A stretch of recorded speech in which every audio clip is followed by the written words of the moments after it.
हाल ही में दुनिया ने दो युद्धों की त्रासदी देखी, जिसमें रूस यूक्रेन युद्ध एक लिहाज से बड़ा भयानक है। वो है तकनीक का इस्तेमाल। दुनिया का सबसे ताकतवर देश होकर भी रूस अब तक यूक्रेन को सरेंडर नहीं करवा पाया। तो इसकी सबसे बड़ी वजह यूक्रेन की हाईटेक आर्मी है। लेकिन यूक्रेन के पास कौन सी ऐसी ताकत है? क्या अंतरिक्ष में छिपा है यूक्रेन का वॉर सीक्रेट?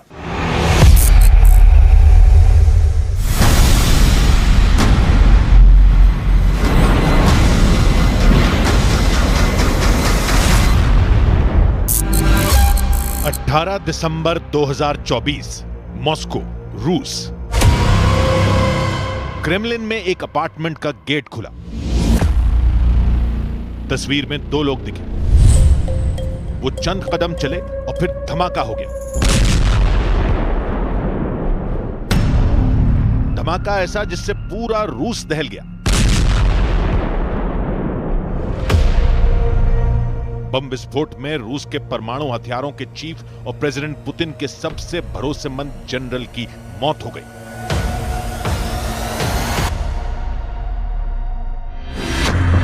धमाके में मारे गए जनरल इगोर किरिलोव रूस के Tymoshenko radiation, chemical and biological protection academy के चीफ थे, जिन्हें क्रेमलिन के अभेद्य किले में मारा गया। ये तो कुछ भी नहीं। यूक्रेन ने 1 जून 2025 को रूस के 5 एयरबेस जला डाले। यूक्रेन से 6000 किलोमीटर दूर रूस के अंदर ये हमले हुए, वो भी सटीक और अचूक। यूक्रेन रूस युद्ध में रूसी सेना की मूवमेंट और सैन्य अड्डों को स्पेस से ट्रैक किया गया।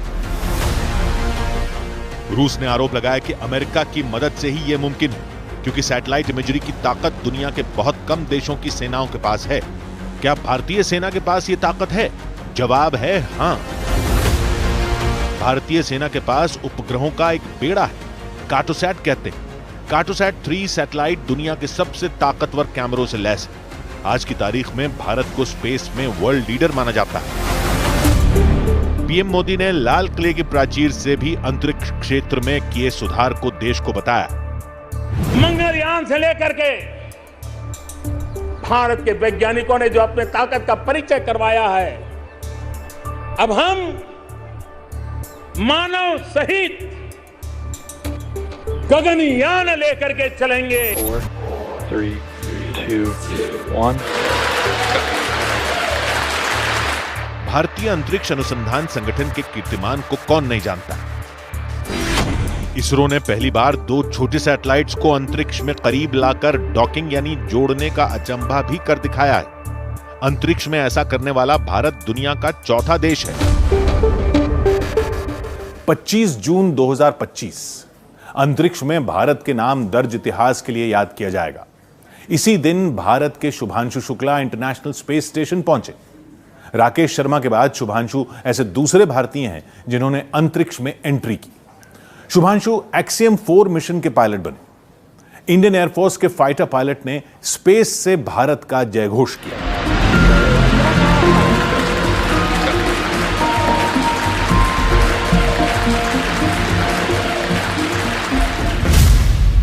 जब भारत का बेटा अंतरिक्ष में तिरंगे का मान बढ़ा रहा था, तब उनके परिजनों की आंखों में खुशी के आंसू थे।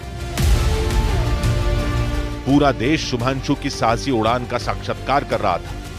41 साल बाद अंतरिक्ष में भारत का प्रवेश द्वार शुभांशु ने खोला। अच्छा, शुभ अंतरिक्ष की विशालता देखकर सबसे पहला विचार क्या आया आपको? पहला ख्याल और पहला जो थॉट मन में आया वो ये था कि पृथ्वी बिल्कुल एक दिखती है। मतलब बाहर से कोई सीमा रेखा नहीं दिखाई देती, कोई बॉर्डर नहीं दिखाई देता। भारत सच में बहुत भव्य दिखता है, बहुत बड़ा दिखता है। जितना हम मैप पे देखते हैं उससे कहीं ज्यादा बड़ा। गुजरा दशक इसरो की ऐसी ही कई उपलब्धियों का गवाह है, जिसकी वजह से पीएम मोदी ने चंद्रयान 3 मिशन की सफलता के उपलक्ष्य में हर साल 23 अगस्त को राष्ट्रीय अंतरिक्ष दिवस मनाने की परंपरा भी रख दी। इस दिन चंद्रमा के दक्षिणी ध्रुव पर लैंडिंग करने वाला भारत पहला देश बना। India is on the moon. We have our national pride place on the moon. Bharat के मिशन आदित्य L1, गगनयान, मंगलयान 2, चंद्रयान 3, शुक्रयान का बखान नासा जैसी एजेंसियां करती हैं। इसरो अंतरिक्ष में भारत का स्पेस स्टेशन स्थापित करने पर काम कर रहा है। ग्लोबल स्पेस इंडस्ट्री में भारत की दमदार मौजूदगी ने महाशक्तियों को भी सोचने पर मजबूर कर दिया है। ये आज का भारत है, निर्भीक भारत, जुझारू भारत। पीएम मोदी पर न्यूज 18 की खास सीरीज जारी है। कल रात 10:05 पर देखना ना भूलें।